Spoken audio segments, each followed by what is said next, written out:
Hi everyone, Jake Willers here. I'd just like to apologize for the lack of content over the last couple of months. As many of you may be aware, I broke my leg while filming elk at the beginning of March, and I now have a nice shiny titanium rod through my lower leg to show for it. This has set me back somewhat, but I'm happy now to be getting things back on track with this episode. Also, I just wanted to let you know about our new Patreon page, where if you enjoy the show and want to help keep it going, you can donate towards the expenses. Yes, unfortunately, there are expenses creating the show and getting it distributed, so anything you can give would be greatly appreciated. And we're working on some rewards for the donors, so please check it out at patreon.com/Jake Willers. That's Patreon, patreon.com/Jake Willers, JakeWillers. So without further ado, let's get on with this month's episode. You're listening to the Master Wildlife Filmmaking Podcast, episode 16.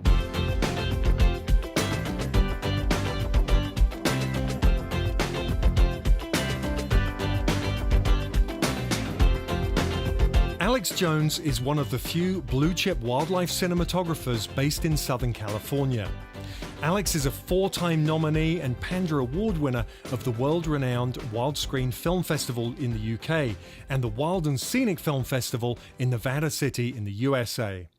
Alex specializes in topside animal behavior and macro wildlife cinematography. He's worked on multiple TV shows, films and commercials in Los Angeles as director of photography, and in addition, Alex produces his own blue-chip wildlife films.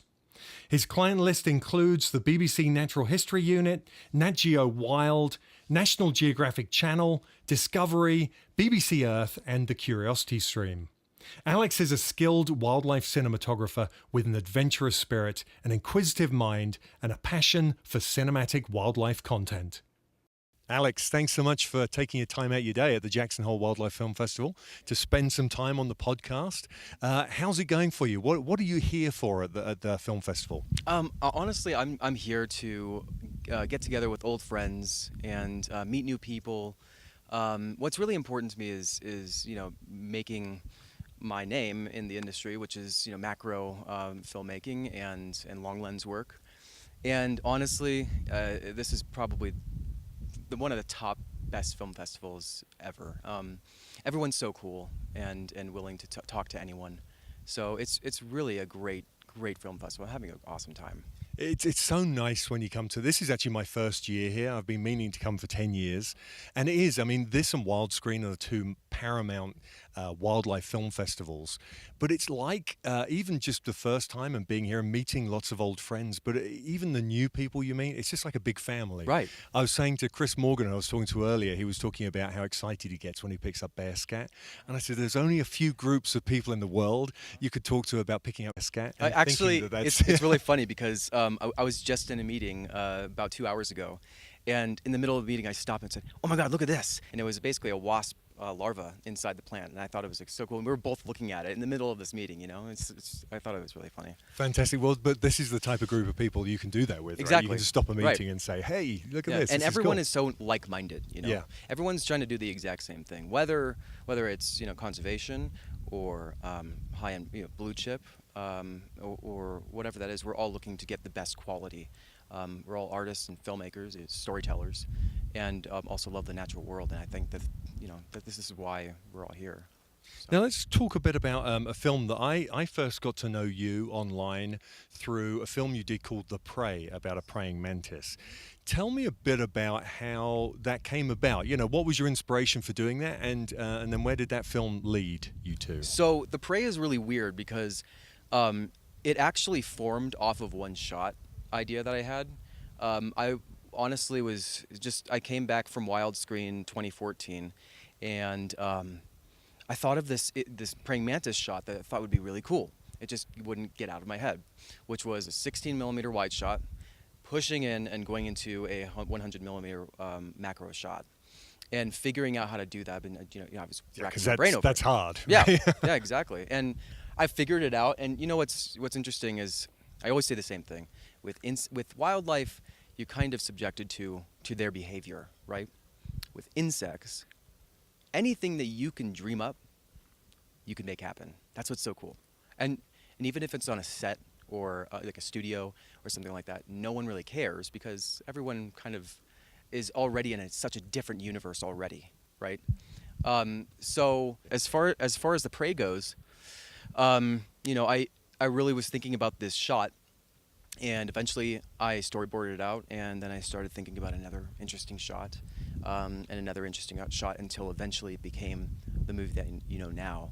Obviously, it took a lot more preparation than what I'm saying, but the initial idea of it was just based off of a shot. And I actually made it for Wildscreen for 2016 because I really wanted people to see what I can do, how hard I can push my limits, and how I can make a cinematic movie.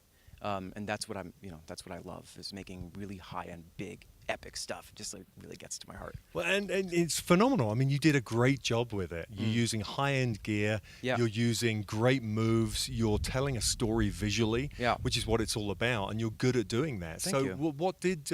what was the reaction to it at Wildscreen? Yeah, people liked it a lot. I think every time I speak to someone about the Prey, they always have a reaction of, "Wow, that's very different." You know, I've never gotten a negative reaction from it, so that's a good thing. That's always a good thing. And you know, and I plan on improving that. You know, it's obviously not completely perfect and by any means, but it's a step to get to even bigger plans for the future. You know, you're a man after my own heart with focusing on insects. That's how I got my start in the industry. Yeah, we're both bug people. Absolutely, yeah. And there's I find nothing greater than trying to show people why insects are so fascinating and why they're so important to the ecology of the earth. That's really important stuff. So right. Why is that a focus for you? So I just wanted to stop you almost because I just the instant I start thinking about I it. can see you welling up. Yeah, the instant I start thinking about it, I just get so excited. So I love movies, right? Like 1980s movies are my favorite, like Indiana Jones, Goonies, all that kind of stuff, Jurassic Park, right? And when you watch a movie, you get so involved into this different world. And with insects, it's like, it's the same thing. You know, you're going into a different alien world, and everything is so dramatic. I mean, even a blade of grass is like as tall as a tree for a beetle or something like that. And just like Honey, I Shrunk the Kids, your backyard is a complete jungle. And I love that. I completely love that. I constantly think about that and how different and alien their world is. I love the fact you're so unbelievably passionate about that, because what you've done is you've found. So I don't mean to be like too much, no, but no, I really get into it. That's fantastic, right? Because you've found a niche that that inspires you so much to really think about it like that. So you have sleepless nights, I'm sure. Yeah. Laying there thinking about how you're going to make a shot and how you're going to imitate kind of a movie scene, but with insects to inspire people, and that's phenomenal. So. What is your primary focus now in terms of filmmaking? And I've seen you're doing a lot of social media. You're doing stuff on camera, kind of hosting stuff in the moment, with your cell phone, posting that to social media. Where's your focus? My focus, honestly, is not really hosting. My focus is creating blue chip wildlife documentaries, whether it's insects or mammals, birds, and stuff. So that's what I'm doing, is really trying to build my business and expand it. And keep making bigger blue chip stuff. My ultimate goal is to really be making high-end stuff for television, and hopefully even eventually for movie theaters. But I know that's a different space as well. But I just want to make sure that that in my 5-year plan from now or something, I'm producing, and shooting high-end blue chip stuff that people just go wow to. That's my point. Well, that's great, because you've got an absolute specific goal in mind, and you're heading towards that, and you're doing constantly thinking about it every day. Right, and so you're positioning yourself and coming to the festivals, going to Wildscreen, doing stuff like that. That's where it's happening. Yeah, these are the people you got to meet. This is the advice I give people all the time. Come here, go to the International Wildlife Film Festival, Wildscreen, any of the wildlife film festivals. That's where you're going to network and find the people. So, a big question that people always ask me is, how are you funding what you're doing? Do you self-fund it? Are you looking to get money in to do your work? It depends on the situation. So At the end of the day, this is all a business, and you have to make money, unless you just want it to be a passion thing.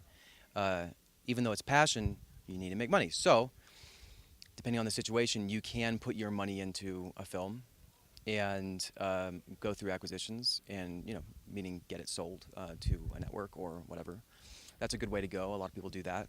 But what I do is get the shows commissioned. I have one show that I got acquired from Curiosity Stream. Well, it was The Prey. But most of the time, I'm really concentrating on getting shows commissioned because it really makes your life easier to do that. Well, and it's it should be said that when you have a passion and it's intense as yours is, where you want to do this stuff, really, we have to put ourselves down. We have to spend a lot of time, our own effort making this stuff, right. because I've met people in the past that sadly think that because they're interested and they come to somewhere like this, someone's just going to give them a job. Right. It's And not going to happen. It just doesn't work like that. You have to put yourself out. And it'll probably take you years of doing a lot of hard work and spending a lot of your own money before you get recognized, or even, if you ever get recognized, right? And what's important too is to always have that goal, have a goal to set, know it, and refine it, and keep shooting for it. I'm sure you felt the same way at one point, where I think every wildlife filmmaker felt this way at one point, where before they're actually working in the industry, they were trying so hard, because everyone tries really hard, and then you go through a lot of these downtimes, right? And sometimes you just feel like whatever you're doing just is not working. So, am I right for the industry? Does the industry even want me? And am I actually doing the right thing? Am I being stupid? We've all been there. We've yeah. all been there. So, I think what helped me really was to taking control over your own life and being smart about how to sustain yourself, your motivation as well as your wallet. It's interesting you say that, because, I actually do a lot of different things based on, the ebb and flow of the work. Mm-hmm. And so not only do I do the wildlife side of things, but I also work for a lot of the news networks. Yeah. And so I'll work for Vice on HBO, and I'll go and do a day's work for them, and that'll bring in money that then helps me move forward with passion projects. Right. And so I think it's really important to Mm-hmm. know that there's ways of doing that. Yes. And it doesn't necessarily mean you have to go and wait tables or do something that's No. so far removed. No. You can just find creative ways of doing what you love. Exactly. And earning money from it. Right. And everything that you do, if you really, really are passionate about this and you really want to get in this industry, you got to work on this 24 hours a day, every day. You got to wake up, breathe it, and you go to sleep thinking about it. And it will come. It happens as long as you are smart about it. Well, I think those hard times are there, doesn't matter what industry you're in, Mm-hmm. those hard times are there to really weed out the people who really have the passion. Mm. Because if everyone, I wouldn't say weed out. I would say build people up. Because weed out is kind of a negative connotation. It's a negative way to say it, because everyone has the ability to do what they want to do. They just need to put their ass in gear. Right. They've got to have enough drive and enough passion to see it through. And look, these people who are here, whether it's a volunteer or someone that's higher up in the industry, they're all passionate about that. Otherwise, they wouldn't be here, So it's not like, I wouldn't say weeding out. I would say really building up, because everyone is trying to do something, and something that they're passionate about, and they want their voice to be heard. Absolutely. So let's talk a bit about your gear. Sure. I know you have a Red camera, and I think you're on the upgrade path with the Red cameras. Hell yeah. Yeah. I'm so excited. So talk first of all a bit, like when you started, what did you have, and where are you now? So when I started, I had, when I first started completely, I had the DVX 100A. That was when with tape, right? Yeah, yeah. And then after that, I went to the HPX 170. Then I went to a 60D, which is actually the camera that I used to shoot elephant seals, California's coast, which got an award at Panda Award. Awesome. At Congratulations. Wildscreen. Thanks. And then I went from a DSLR, jumped up to Red, to the Scarlet. And you know what's funny? I wasn't actually a fan of the Scarlett. It just didn't look that amazing to me. So I decided to go up to the Epic, and that's what changed the game. I've had that camera for about almost the whole run for the Epics, and I wasn't going to upgrade to the Helium, but I did. You know, and now I'm super excited. It's because 8K on Insects. Whew. Yeah, it's going to be incredible. You can punch in there. You've suddenly got yourself another macro on top of the macro you're using, right? I did some tests online, right? I took an R3D off of Red site, and if you're listening, you could do the same really easily. Put it into Premiere or Final Cut, scale that puppy up to 400%, and you still can't see any pixelation. Wow. Or noise. Yeah. It's crazy. That's 400%. incredible. Yeah. And it's still sharp and beautiful. So that means with macro, you can get like 3 shots in one, right? Absolutely. Especially, yeah. you know, even if you're moving too, you can get all these kinds of angles. So it's pretty exciting stuff. It's going to do a lot. So in terms of lenses you're putting on there for your macro lens, what are you using? For the macro stuff, Yep. I'm using the 100mm L series Canon. I'm also using the 65 MPE. Great which lens. is, yeah, One of the super sharp. die-hard macro lenses. Yep. Yep. It's actually only for macro. And I also use extension tubes.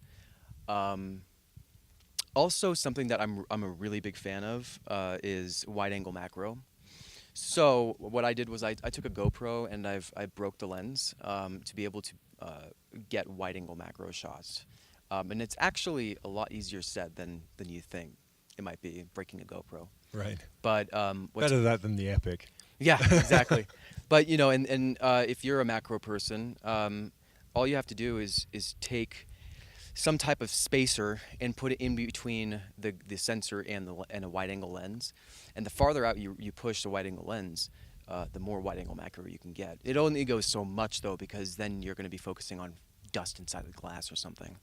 But if you do it just right, you can actually get some really interesting wide-angle macro stuff. Fantastic. So is it MacGyvering a macro? Yeah, macro is all MacGyvering. Yeah, yeah. Well, wildlife filmmaking is all MacGyvering. Exactly. Yeah. And I think that's what interests me so much is Yeah. that being out and doing professional work and seeing other professionals in the field, you always need that roll of tape. Yeah, Right? yeah. That roll of tape to strap something on the camera. Exactly. Duct tape or gaff Or tape. gaffer tape. Yeah, Yeah, absolutely. I Yeah. actually use duct tape a lot.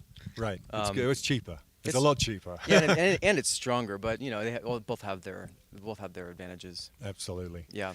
So, what are you doing now?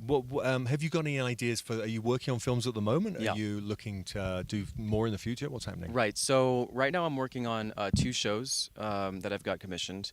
One on insects for Curiosity Stream, and the other, you know, I don't know when this is going to come out, but I just don't really want to talk about it right now, because it just happened and all that stuff. So, the second one is pretty big, epic stuff, not on insects, and so that's what I'm working on for the next year, basically.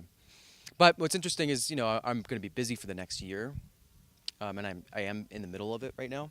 I'm still looking for ways to get something for the following years. You know, I have a few ideas that I think are going to be really cool, and I'm also talking with some people here at Jackson Hole about projects that they're working on, like features and stuff.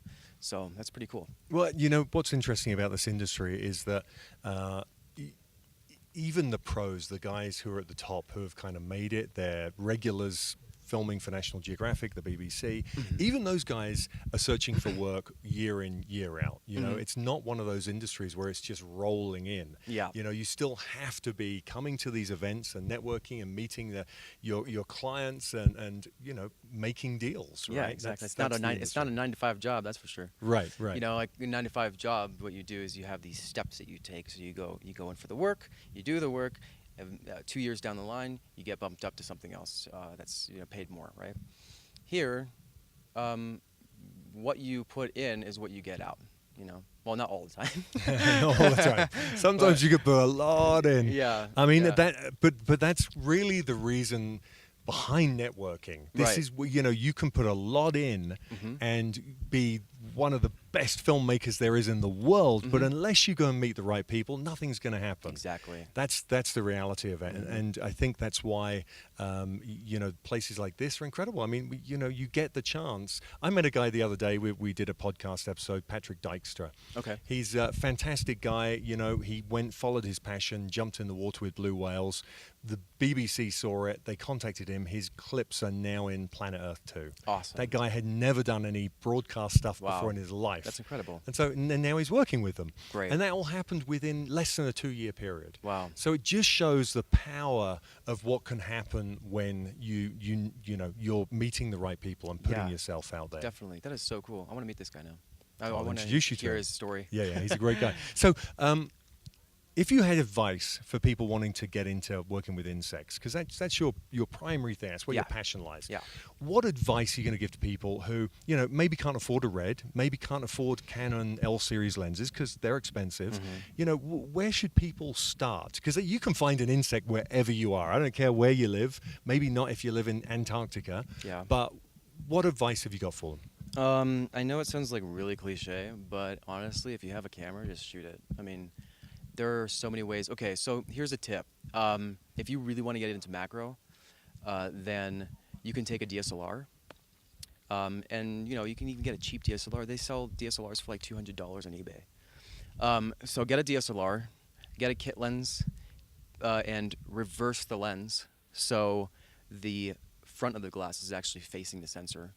And that's a good way to actually start macro work. But again, if you're really interested in macro, you got to MacGyver stuff and figure that out. If you have a camera, go and shoot. That's the whole point of why we're in this industry.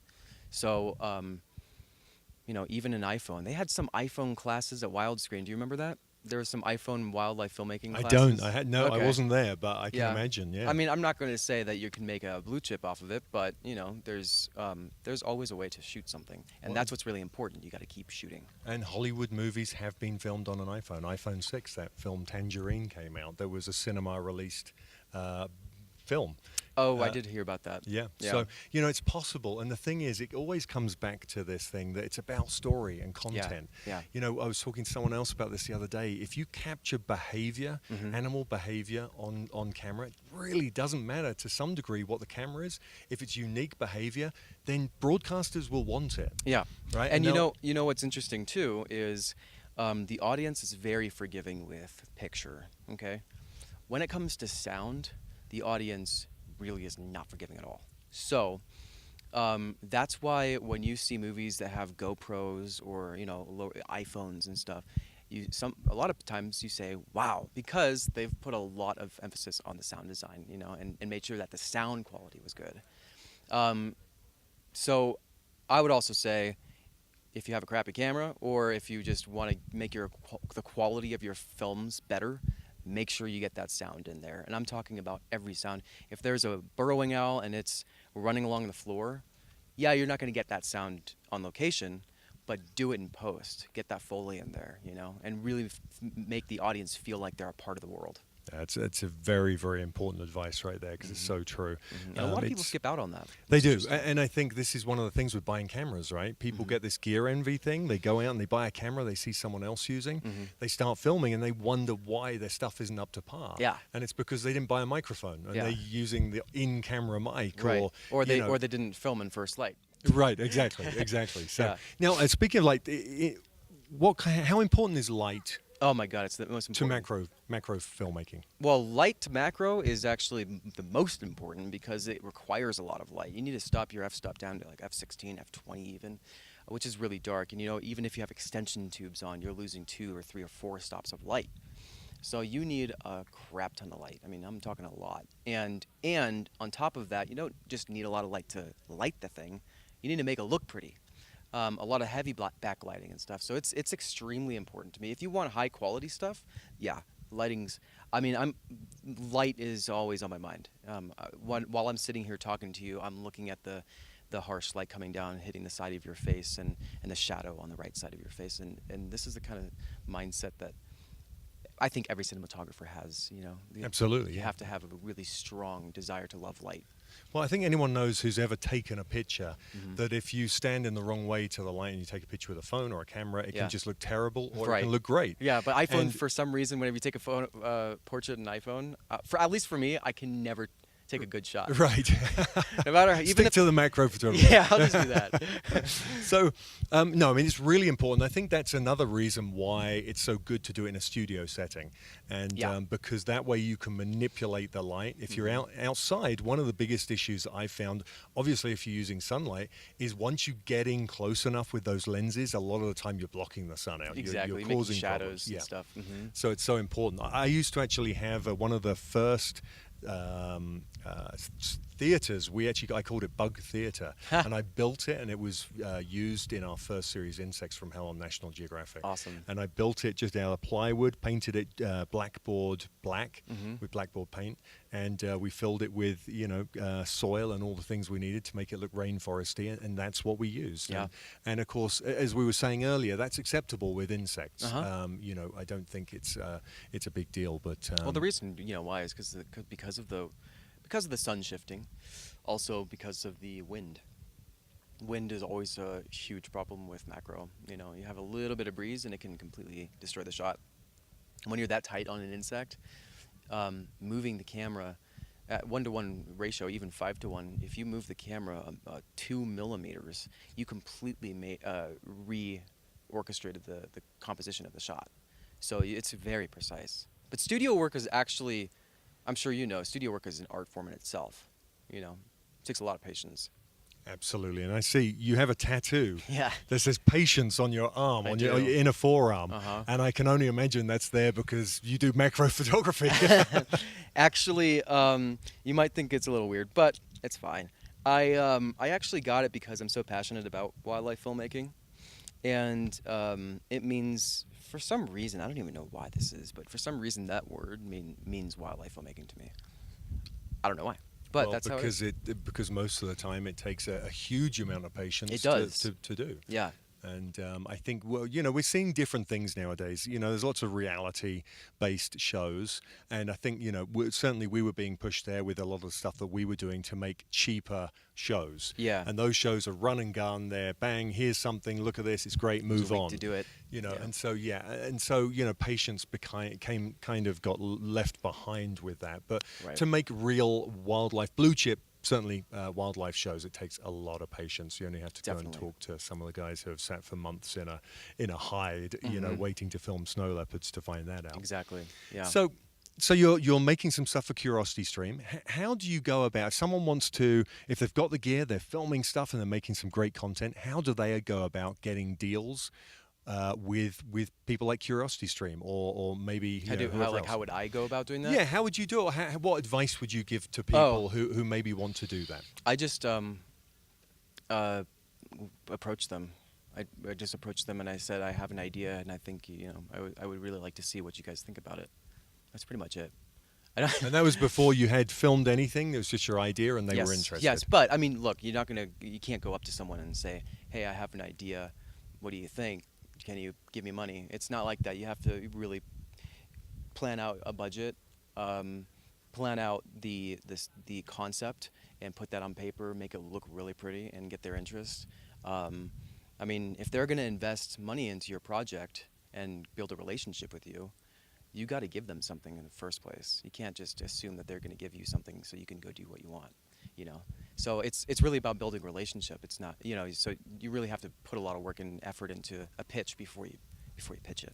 And of course, it gets easier once you've actually had work out there and people can see the quality of your work. And I think it goes without saying that, quality, if you're looking to get that kind of work, do the best you can. Yes. Don't cut corners. That's the whole patience thing again, right? If you rush stuff and it goes wrong, no one wants to see that, right? If you're trying to sell stuff. It's Every important. single time, no matter what it is, whether it's for my company or if I'm working for Nat Geo, for example, what will happen is I put so much effort into it that it becomes physically and mentally draining.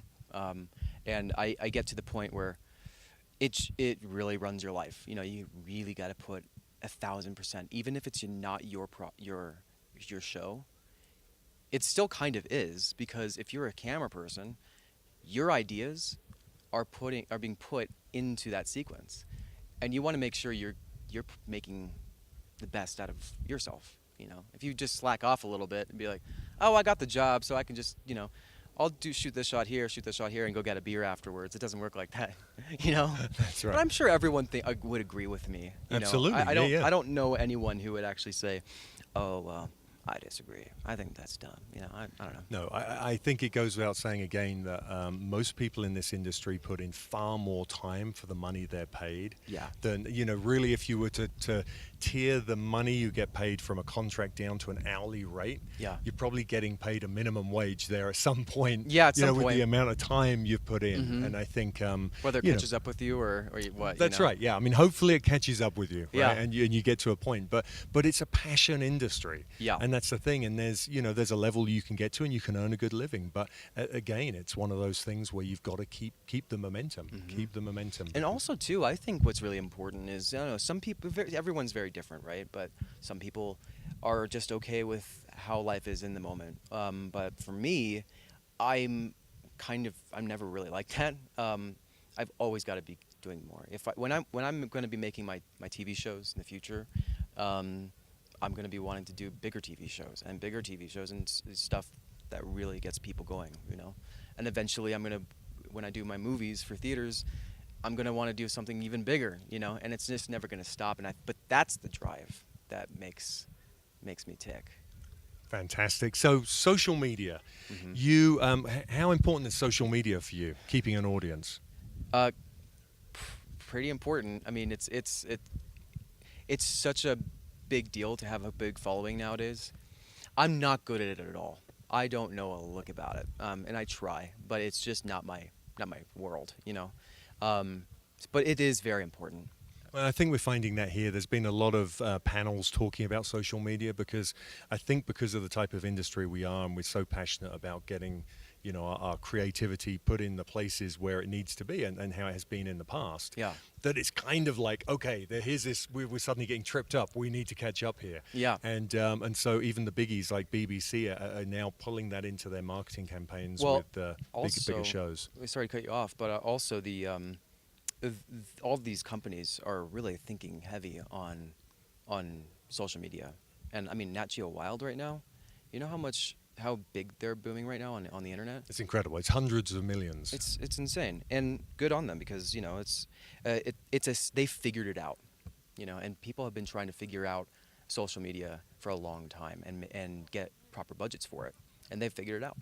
Well, which is great, and they, you know, of course, they have a big team. You know, they've got a lot of people working on that. Yeah. And that's possible. But when you're on your own and you're starting out, it's a case of trying to incorporate it. I mean, we're all struggling with that. I struggle with that. Yeah, of course. Chris Morgan, who I was talking to earlier, he's struggling with that. You know, and it's one of those things now. That's why what you got to do is you got to have someone else do it for you. That's right. Right. And then that's you right. don't have to worry about it. Exactly. Yeah. Well, awesome. One last thing, if you're going to give any more advice, right, another piece of advice, just in general about getting into the industry, for anyone trying to, you know, is just not quite there and they're like, okay, I want to do this, but it's a struggle. What should they do? I think if I was going to give any advice for wildlife filmmaking is, again, keeping that patience there, keeping that the passion there. And if you're good at what you do and you completely believe in it, 100%, then it will come. Refine the craft, and it will get frustrating a lot of times, but that's just the journey to be successful. I'm not successful yet. I'm not saying that, but it does take a lot of fails to look back on and refine from there and keep going. Because eventually something will happen if you're passionate enough. If you're really passionate enough about what you want to do, then there doesn't make any sense in the universe for it to not work out for you, if that makes sense. Totally. And I think it's failures are one of the greatest learning experiences, right? If you didn't fail, you wouldn't be the steep learning curve there, or the exponential curve that happens after failure. Because once you plod on and you persevere, then those things can be the greatest things to move you forward. So. Well, there are actually a lot of very successful people. I don't know what's his name. Tony Robbins? Tony Robbins, yeah. Yep. So, with Tony Robbins' story is right before he hit success, he took about a year off of his life because he was like really far down. And for some reason, even Stephen Hawking was the same way. I believe Stephen Hawking. For some reason, right before someone hits success, they go through a huge low, and nothing seems to be working out. And if you keep going after that, if you keep going on something, then it shoots up. And that's exactly what happens to everyone who has changed the world, who has become successful in what they want to do. So I thought that was a pretty cool story that Tony Robbins had. Absolutely, and I think it's part of building momentum. You build that momentum and it gets tiring and you get worn out and you get frustrated, and then you have a big down because you're just like, why isn't this working? But what happens is all that work and effort that you've put in comes back and starts paying off in dividends. Right, and then you got to keep maintaining it. And then you got to maintain it. That's right. You can't stop there. Yeah, exactly. Yeah. And Tony Robbins is a great example because obviously look at the work, look at the effort he puts in now just to keep building his brand and inspiring people. Yeah. Well, Alex, thanks so much. It's been a pleasure to have you on here, and great advice. And keep making those macro films because it's a real nice niche area, and I think that's going to take you far. Sure, thank you. I hope I was enough, but I don't really think I can give that much advice just because I'm still trying to go somewhere myself. But but that's what this is all about, and it's about people, the people at the top, and it's about people who are working in and getting through and doing the day-to-day grind to make something of themselves. And you're inspiring others because you're doing that, and you're putting films out there, and you're trying different avenues to make it work, and it is working. And the more you do, the better it's going to get. So all the best in the future. All right. Thanks, man. Appreciate it. If you've enjoyed this episode of the Master Wildlife Filmmaking Podcast, then please leave a rating and a comment. And remember to subscribe to keep up to date with the series. You can find out more information on wildlife filmmaking at masterwildlifefilmmaking.com, where you'll find valuable free resources like downloadable reports and video tutorials. Thanks for listening.